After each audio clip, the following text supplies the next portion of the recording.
Yo, what's going on everybody? Welcome to the Spin Control channel. I'm here, Roxrite, here to share with you guys a tutorial on how to stack and how to develop better stacks.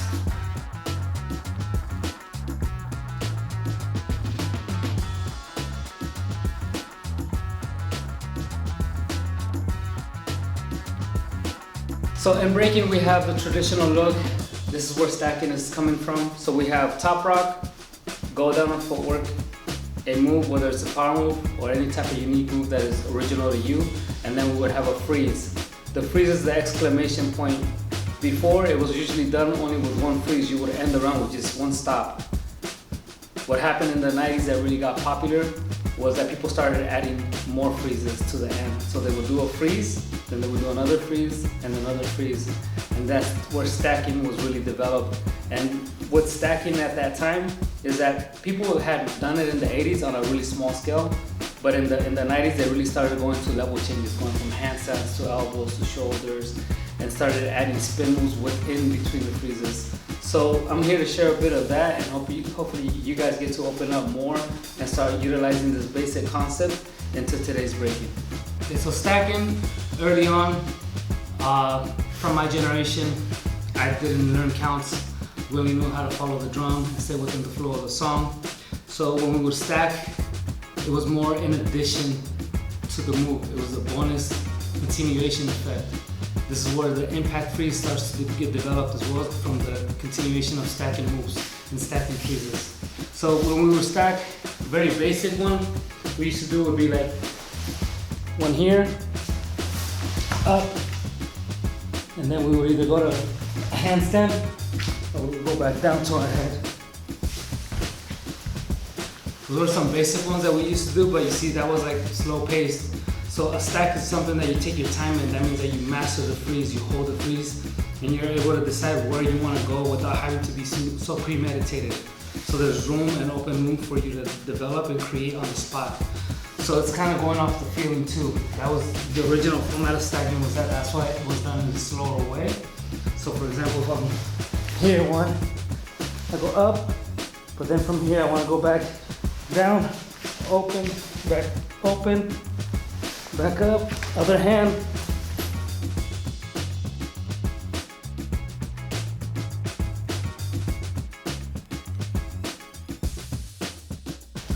So stacks were always done in a slower format. You took your time. So if you notice, every freeze that you would do, you actually know where to go. So if I'm in the air baby, I can hold this, practice holding this, and then from here I can decide whether I want to go to my head and freeze, or I want to go back up to my air baby, and I want to go to an elbow, or go back up, or switch hands, come back up. So when you stack something, it's because you have complete control. So when you're stacking, what it does for you in your freeze development, it actually helps you master positions and freezes to have better balance, more strength, more control. And from those positions, you should be able to freely decide which way you want to go with it.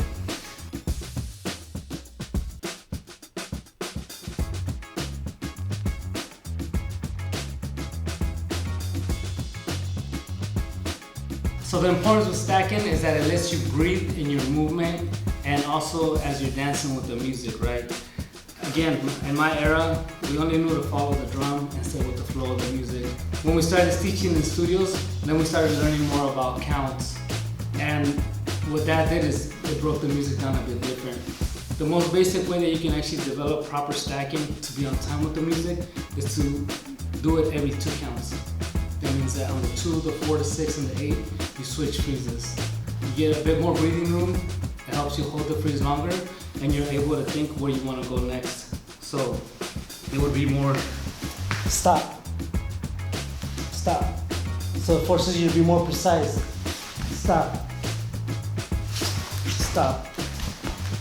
But you want to do that with every drum. So that's an exercise for you guys to utilize so you can develop freezes more with the music, and then you can keep going. The other part is the stack is usually done more with a hand switch, which means that you're doing more of this. So you would be, for example, if I want to go, it has more of this, right?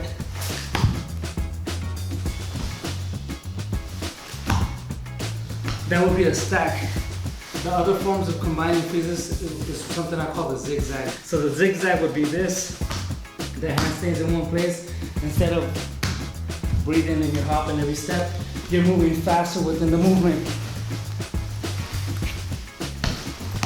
So it has a different effect, and I call that the zigzag effect. So the body's breaking down around its balance point, which is your hand. Now to the basics of stacking, right? Of course, right now I'm showing more movement that is off the ground, right? Your feet are off the ground. I'm doing air babies, elbow freezes, handstands. Most of us are chasing the idea of defying gravity by keeping our feet off the ground. But the freeze base starts with the chair. The chair is the most traditional freeze, and breaking is here, right? So learning how to get out of that freeze, developing combinations out of this freeze.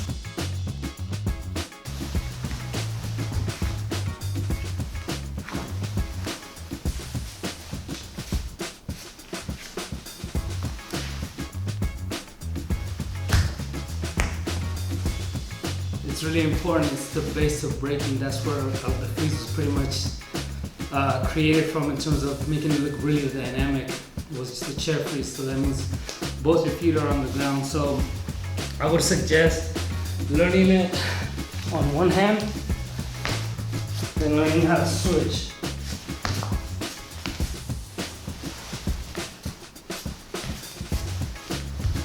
Those are the bases of freezes, and that's the most basic way of stacking, because that's the original way it started. People would pick a chair.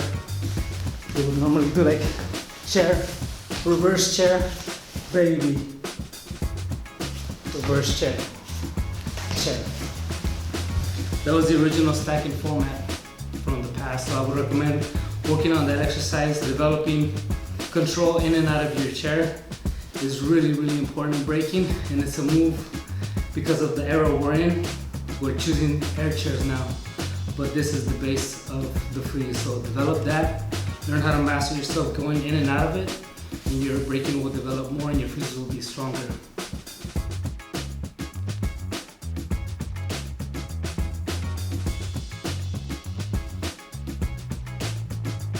So in today's breaking, we are constantly chasing the one, which makes us really highlight the music in a beautiful way. The only downside to that is that everybody's utilizing usually the same freeze to attack the one. When I see the vocabulary that I feel is really developed in everybody's arsenal, they utilize the most basic air chair to hit the one most of the time. And to me, that's not an original way, because that means that you're doing what everybody else is doing. When you guys all have stronger vocabulary, they hit the one with a surprising effect. And some people are doing this, of course, but the most common one, with the amount of judging that I see, I feel like breaking's here and they're choosing to do this. You know, so I'm trying to share the stacking and the information of stacking for you guys to be more conscious of what you're doing and how to move within breaking in a more unique way. So, something that I'm going to share for stacks is to learn how to fall, learn how to go down first. So start usually in a handstand. You want to start, pick a freeze on the hand, learn how to go to your shoulder. And usually here, most people will go to their strong hand. And for me, I will use my left hand. Side. So that's one example for you to start developing steps, so you learn how to hold it. Hand, shoulder, stab, baby. And then if you want to keep going, then you keep going, right? So we're going to go to our right hand and do a cross leg head freeze. For stuff like that, there's level changes, right? So what I'm doing to go down, I'm utilizing my forearm to slow my pace down to the shoulder so I have more control, right? So if you watch it from this angle, I'm in a handstand, I'm using the forearm to fall to my shoulder. Here I'm stable, I'm not going anywhere. The hand is already in position to stab, and I'm switching sides. I stop in the next freeze, I hold here. And from here I'm gonna use the top of my head already, it's here. I'm just gonna go to the top of my head, use my forearm, cross my leg. So that's one combination you guys can try. Handstand doesn't have to be the same exact one that I did. And even if you don't have the freezes, just to work on an exercise of control, you're gonna want to even do, for example, with no freeze, right? Just handstand, shoulder, stab, and then you can even use your feet if you feel like you can't from there, just to learn how to get up and use your forearm. The idea is to learn how to go down, control the body weight, control your balance points, and be able to be stable when you get in these type of positions.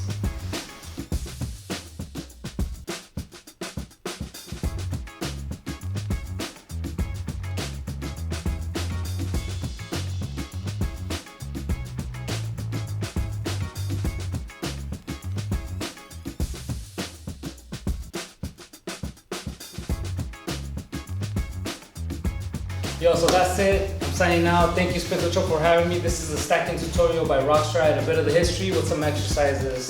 See y'all next time. Peace out.